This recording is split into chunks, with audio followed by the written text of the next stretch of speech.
At this time, I'd like to go over defensive assignments with a man on first base, and it's considered a regular bunt play.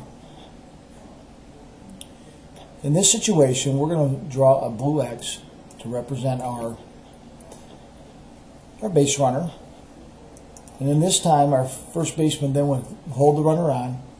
And in a bunt situation, our third baseman would play even with the bag or just in on the grass.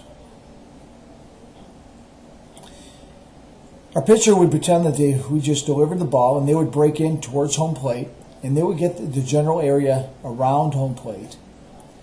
The first baseman would then break in towards the hitter, and they would get the general area between the pitcher's mound and the first base line.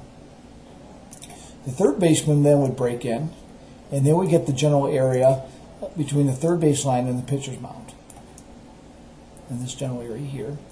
And the pitcher would then get just in front of the plate.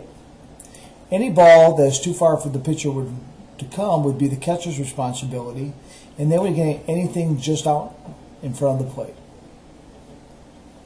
The shortstop in this situation would cover second. The second baseman would cover first. If the third baseman happens to field the ball deep in the infield, then the catcher's responsibility at that point would be to cover third base. And then the pitcher would rotate home and cover the plate. The left fielder would then cover short left field. The center fielder would cover behind second base in case there's an errant throw. And the right fielder would cover behind first base in case there's an errant throw on the hitter.